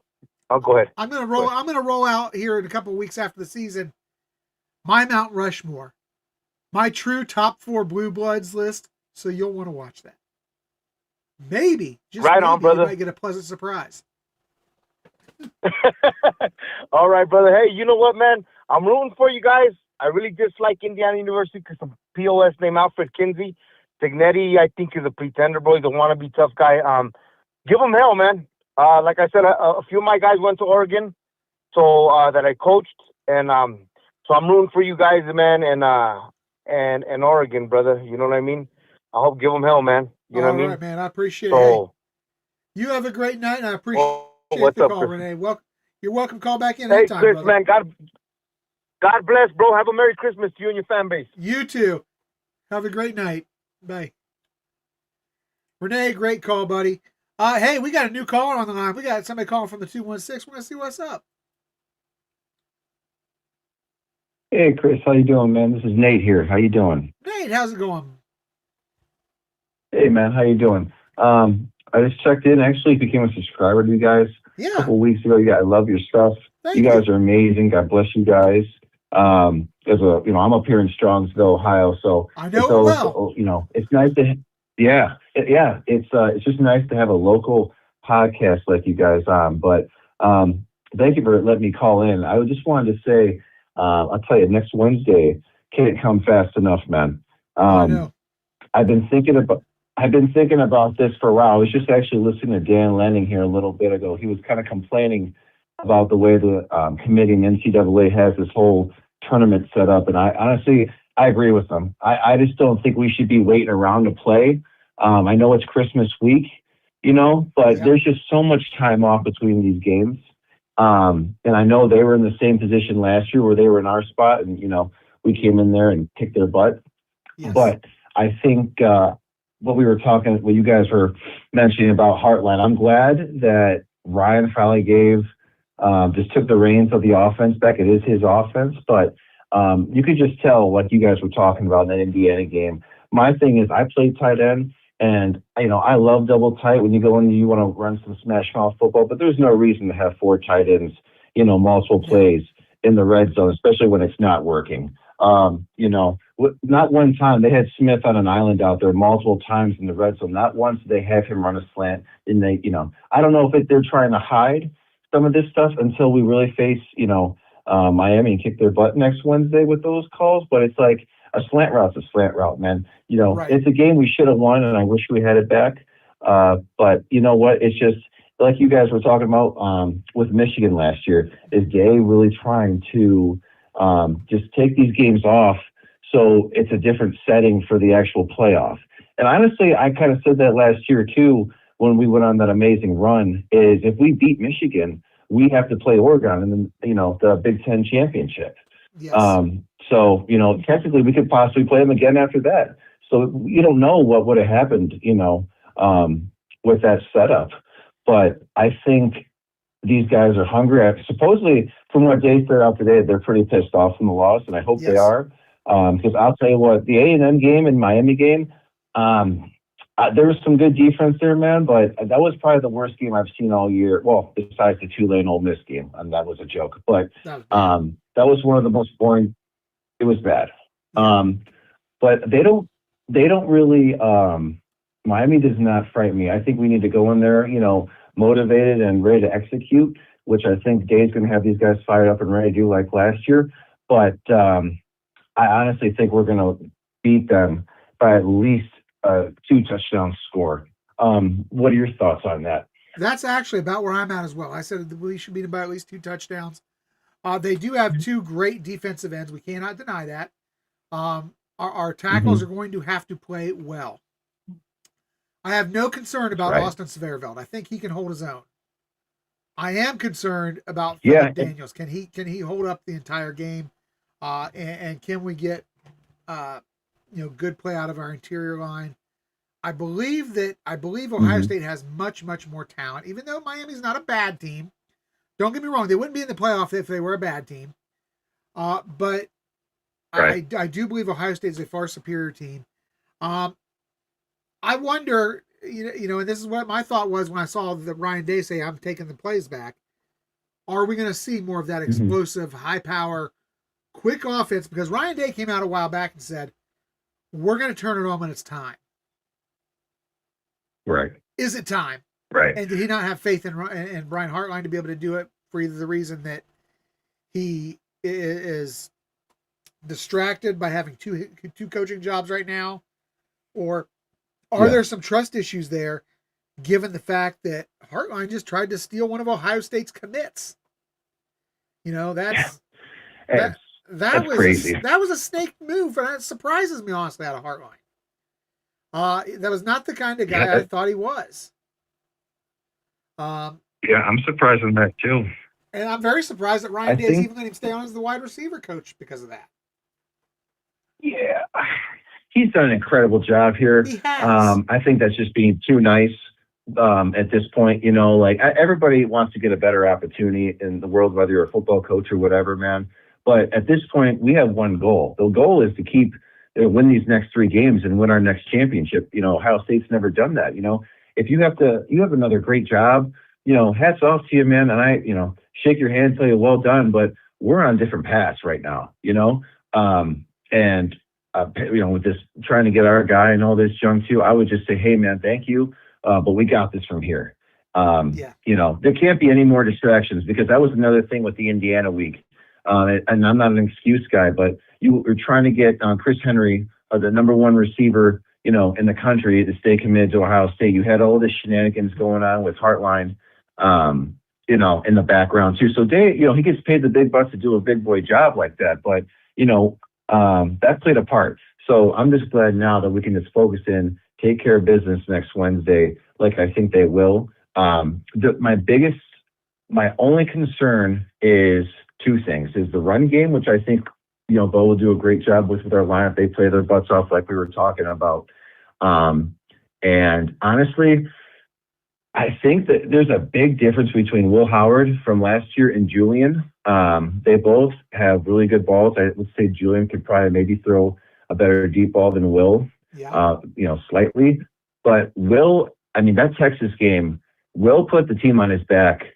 Obviously we had a lot of help from Judkins and, Henderson, but he's a leader. When Will needed to take off and, on a, run option play or just scramble out and get a first down, he did it. I don't know. I've heard from people that Julian's afraid to get hit. That's why he went down early against Indiana when his knee went down quick, because he's not a big guy. He's 6'2", but he's not 6'5", 240, 250 like Will was, that can take a hit. So, when we get in those dog plays, it's neck and neck with us, Miami, maybe whoever, Ole Miss, Georgia, or even in the championship game, we need that first down, or we need to keep that drive alive.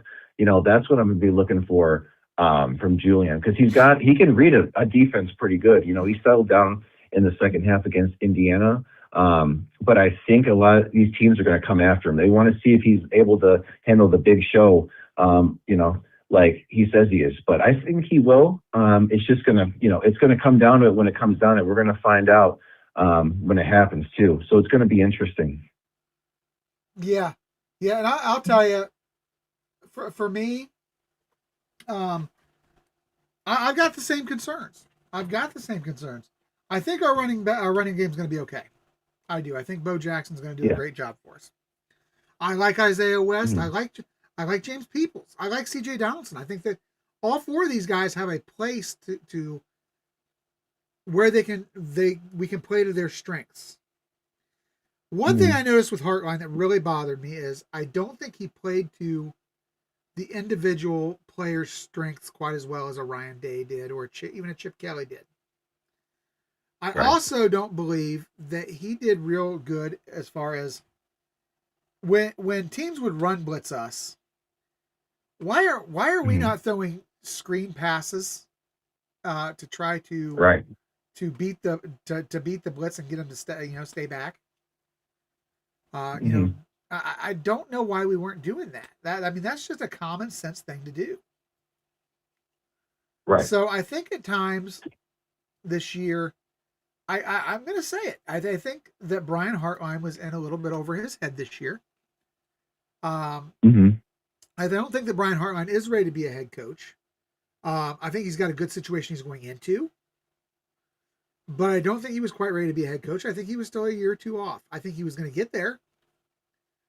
But I think this might be early, and I hope it doesn't, come back and bite him in the backside because, like I said earlier today when we did the show, I did the show with Sean. Brian Hartline has been an integral part of this Ohio State program for a couple of decades now. He has done a phenomenal job as a player, a coach, a recruiter, an ambassador for the university when he was in the NFL. He did a lot of great things, and I wish him all the best in the world. And I hope he gets, does successful at South Florida. I don't like what he did with the whole thing with trying to steal the recruit. But aside from that, I have no beef with Hartline himself, Hartline the person. But I've got I got a little bit of questions about Hartline the coach right now. So I hope he has success, but I think that he may have left a little too early, and he may have a rough time learning on the job initially. But I think he's going to be all right. So that's just kind of where I'm at with it. You got anything else on your mind tonight? And that was pretty much it. I wanted to say this about Carson Beck. That he's not a top tier quarterback in the NCAA. We put some pressure on this kid. He's going to falter and he's going to break. And Patricia has been absolutely spectacular for us this year. Yeah. A huge upgrade from Knowles. Yes. I think, what we talked about, I think Dave's going to turn on offense, and then Patricia's going to throw some stuff at these kids that they've never seen before that's going to have their heads spinning for weeks after the game. Yeah, so I agree. When we get in there, like I said, a 2-score win by touchdown on Wednesday. Go Bucks. But I'm ready to go on another run like we did last year and prove everybody wrong because I'm tired of hearing that we can't beat SEC teams and last year was just a fluke. I'm ready to run through these guys and show them, hey, well, the Buckeyes will do it, but we're going to do it this year again, and you guys are going to be sitting there at the end of the year trying to figure out an excuse of why you can't beat us or something, it was a ref thing or whatever like that. But it's going to be and is what it is, and we're going to be holding the chip at the end of the day. So go Bucks, baby. You realize this, though. If we do it this year, and I think we will, then we got to start talking about it. But we got to get that second one first. All right. Hey, you have a great night. Thanks for the call. Don't be a stranger. OH. Absolutely. Thank you for having me. Have a good night. Yes, bye sir. now. Go Bucks. All right. Great first-time caller. We love those first-time callers. Hey, the next guy is not a first-time caller whatsoever. In fact, the next guy is a living legend. That's right. We got Ray on the line next. After that, the lines are open 567-483-1999. If someone wants to jump on after Ray, that's fine. If no one comes on after Ray, we are going to go ahead and end the show after Ray's call. But here we go. Ray, what's happening? Ray, are you there for me, buddy? So I hope he has success, but I think that he may have left a little too early, and he may have a rough time going to the domination. I think Ray is listening to the show Yeah. on his computer or his TV and isn't quite sure that we're there yet. You know, and that was pretty much it. I honestly, Okay, so we're wrapping up. So I can hear the delay on his show. He's not a top tier quarterback. We're going to go ahead and give Ray a minute, guys. We put some pressure on this kid. He's going to falter. He's going to. After that, it looks like we have one more caller in chat. Been absolutely spectacular for us this year. A huge upgrade from the old. I think, you know, when we talked about, I think Dave's going to turn on offense, and then Patricia's going to throw. Hello? Ray, what's going on, buddy? Oh, okay. I had my TV on. Yeah, I hear it's got a little delay to it there, so we waited Okay, on you. Merry Christmas, Happy New Merry Year. Christmas, sir. It's going to be a Happy New Year after we go down there and beat Miami in the Cotton Bowl on New Year's Eve. Well, I'm praying and hoping for that, but you know what?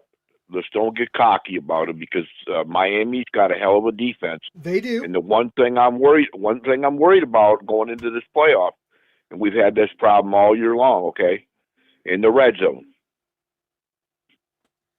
I agree with you, Ray.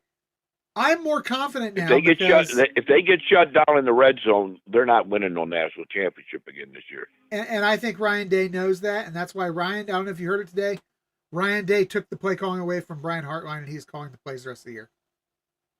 Yeah, that's what I heard. Is Hartline sticking around, or is he taking off? Hartline is going to be there. He is no longer there in the capacity of an offensive coordinator. He's there coaching receivers only. Well, here's the thing that bothered me about Ryan. He calls a good game, but it seems like when we played Michigan, the only time we really got any touchdowns was on long pass plays. Yes. That scored. I'm worried about in the red zone. He seems like he'll have a second down and a half a yard or a yard, and he'll try to throw the ball, and then they miss it. And you know, the one time our quarterback slipped down, and then the second time he only had a half a yard. Even if they scored that field goal, if he made it, I don't think they would have won that game because I feel like they were moving the ball on our defense. That was you're talking about the Indiana game or the Michigan game? I'm sorry. Yeah, the Indiana game. The Indiana game. Yeah. They were moving the ball, but they weren't scoring either. Let's remember, they only beat us by a field goal. I know. We played pretty damn good defense. And that's been the staple of this team this year. But they win another half without scoring any points like they did against Michigan the year before. You can't do this in the playoffs. There's no way they're going to win these games. And Ray, I'm going to ask you, you've watched football for a lot of years. Yeah.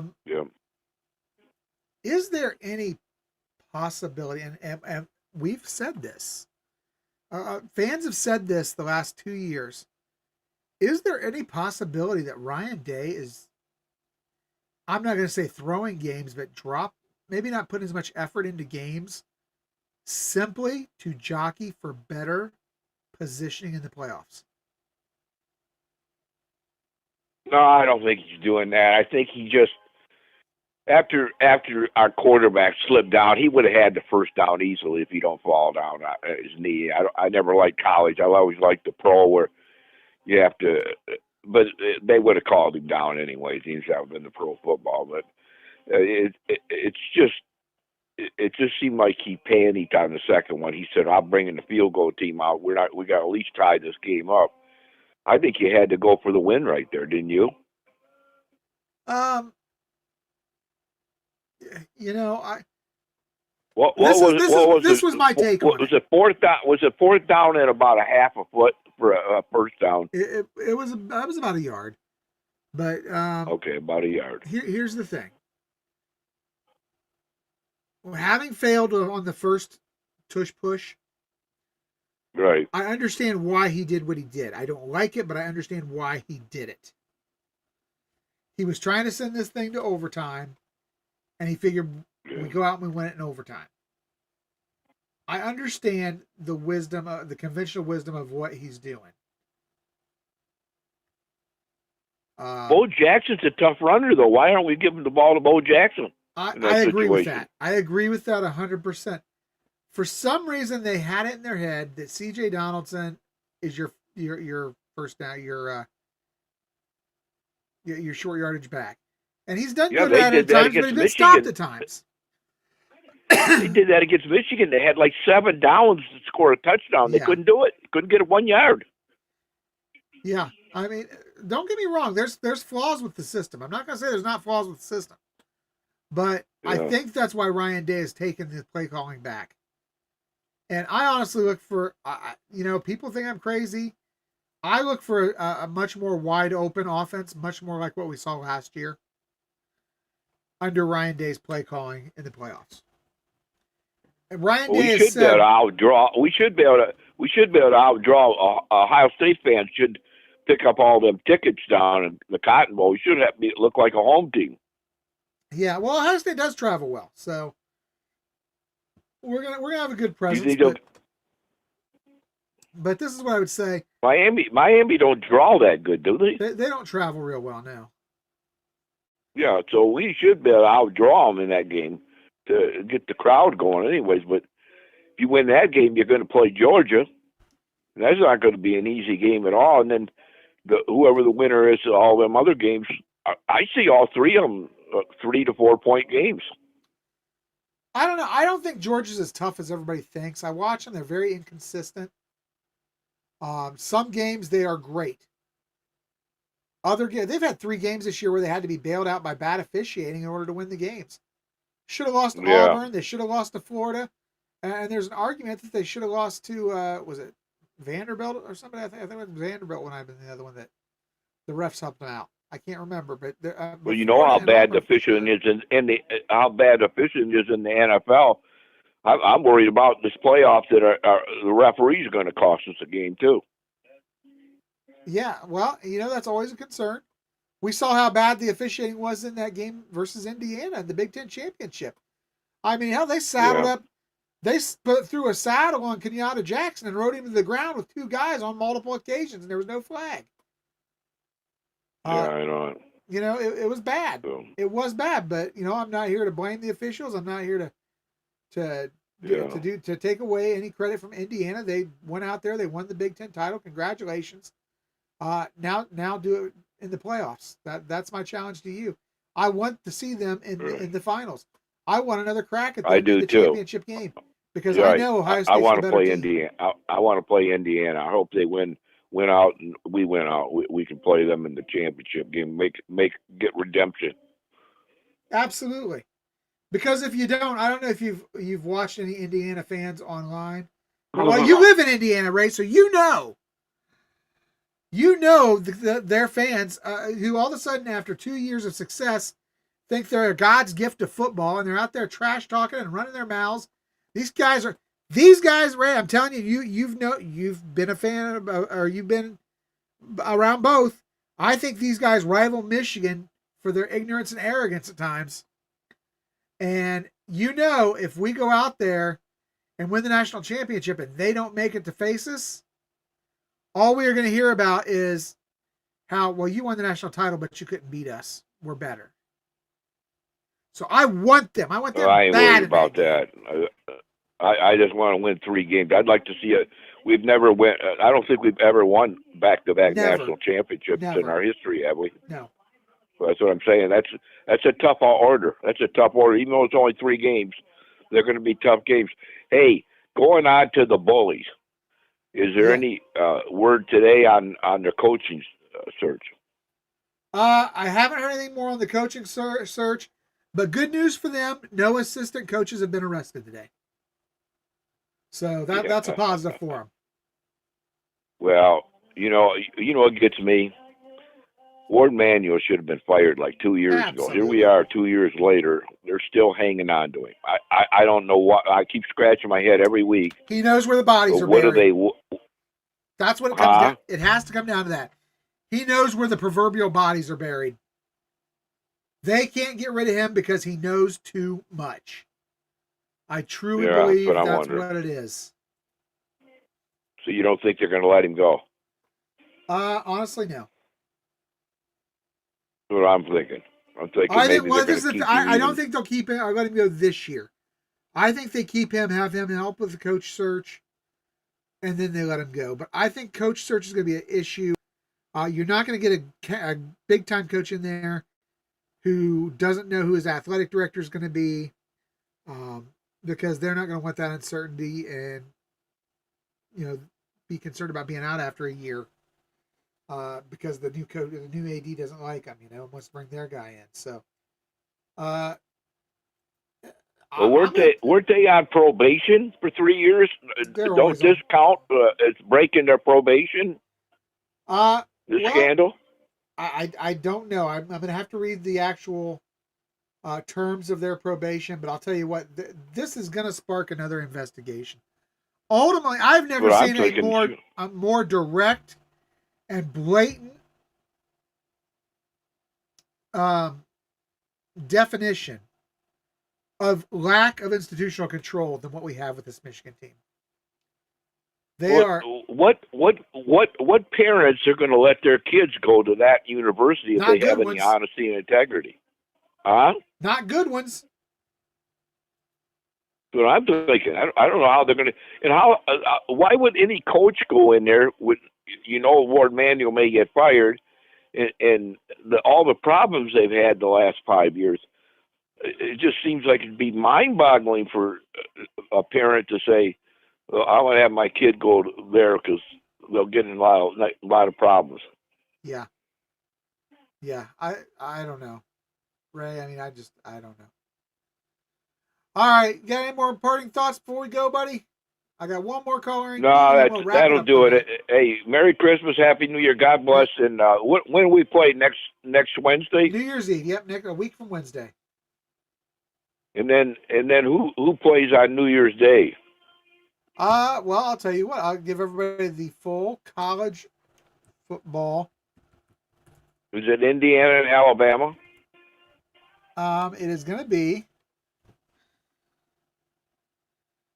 All right, let's see. Here we go. So we've got. Let me go up here. Hold on. Who's the home team for Ohio State, Miami? So Who's going to be the home team? Well, I don't want that. So that didn't work well. I was trying to pull up the times and everything for the games, but I wasn't able to get that, and I got some kind of a video pulling up. I did not enjoy that. Well, they'll have the Rose Bowl parade, won't they, before that game with Indiana? Yeah, they always have the Rose parade. Yeah, they'll have that before. So. But who is the home team between Miami and Ohio State in that Cotton Bowl? I do not know that. I would assume it's Ohio State as the higher ranked. Yeah. As the higher ranked. See if you can check into that and find out. Yeah. Let's see. Oh, let me check here for you. I just wonder how many bowls they had on New Year's Day.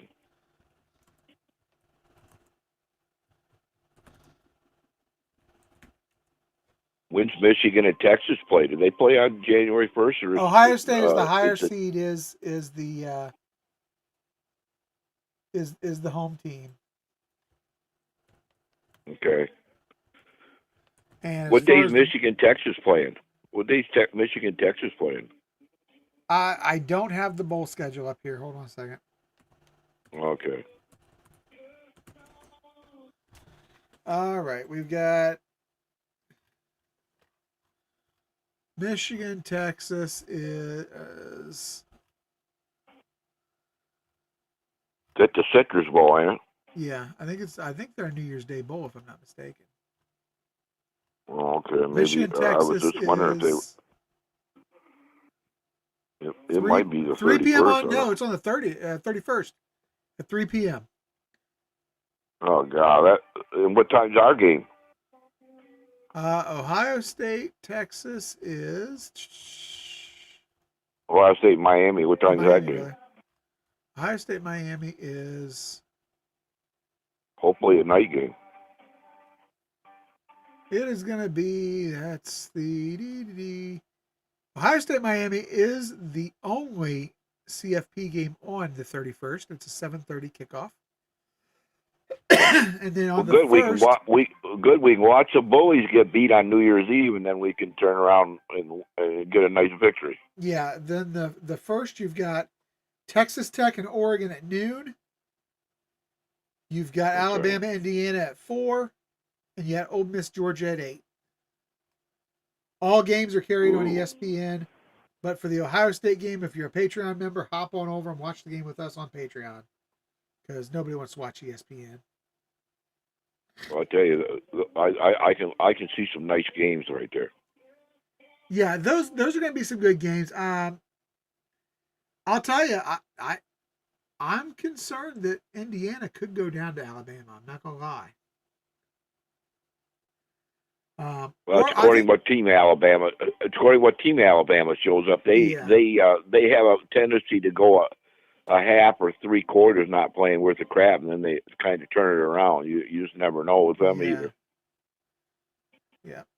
Hey Ray, I gotta go. I got one more caller in queue, buddy. So I will. Oh, that's all right. Hey, God bless you. Merry Christmas, Happy New Year. OH. IO. Go Bucks. That was the living legend, Ray. I'm gonna take one final call. We got a caller here from. I think I know this number.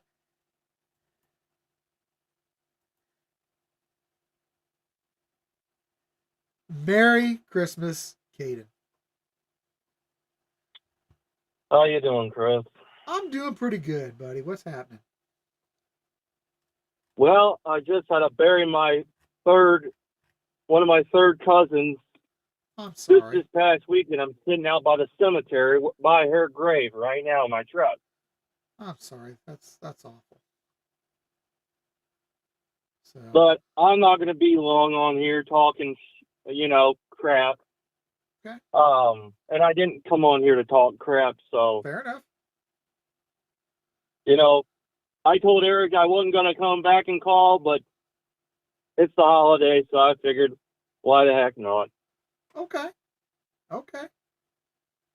Well, And as I said, no hard feelings. None whatsoever, man. So, yeah, I mean, I hope you have a great holiday. I mean, I know it's going to be rough with what you're going through right now. I can relate. I've been through a similar similar situation. Not a lot of people know this. It's been a lot of years, but I lost my mother on Christmas Day. So I've been where you're at right now, and I can understand that's tough, man. Any thoughts about football right now, Caden, or are you just kind of trying to muddle through right now? I mean, I wanted to maybe talk about what I thought, but I mean, if you want, but that's your option. You're the host. Go ahead and give me your thoughts on this game that we got coming up, or on the topic of Ohio State, Miami. Yeah. Well, let's just I texted Carson Hinsman, and I talked to him. I probably talked to him about the day before the funeral of my cousins. Yeah. And I said to Carson, as long as they can play 60 minutes, and as long as they can strengthen that lineup against the Miami defensive line, they're in good hands. Yes. Simple as that. Yes. And as long as we can bring the pressure to Carson Beck, because he knows what it feels like to be against a top-tier defense as a starting quarterback. So as long as we can start the defensive pushing early, we can at least keep Miami down to at least a touchdown or two. I agree. Yeah. But that's just my 2 cents coming from my ugly mouth. But I don't know if it's my ugly voice or my ugly mouth. I don't know.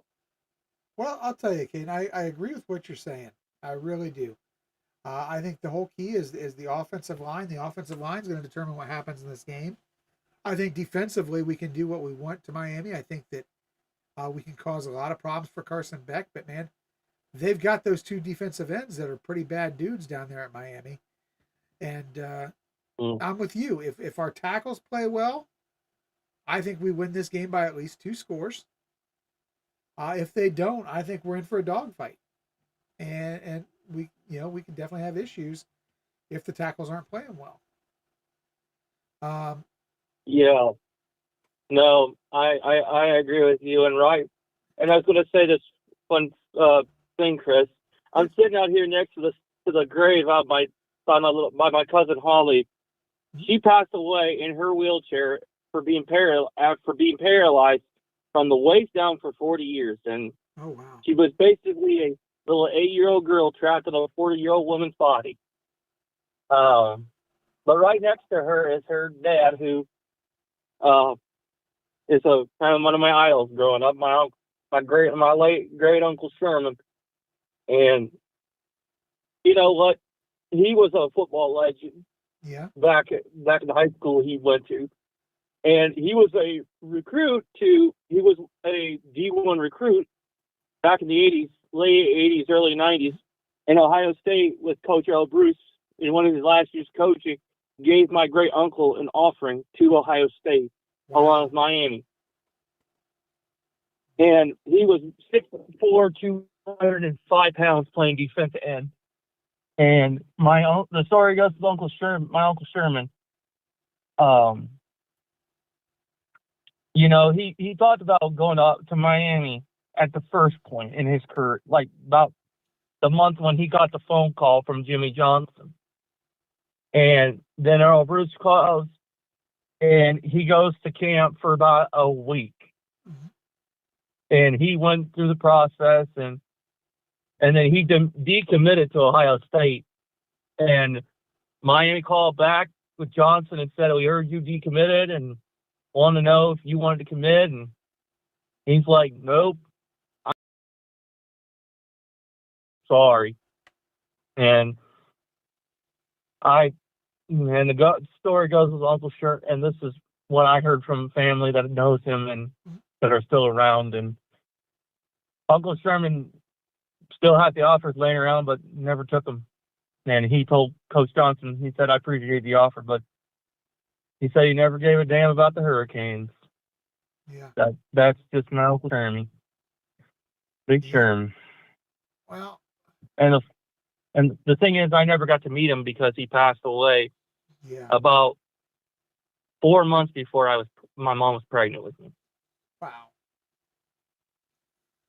And he's sitting next to his baby girl and his stepdaughter, and I'm just looking at his grave and wondering if he was still here.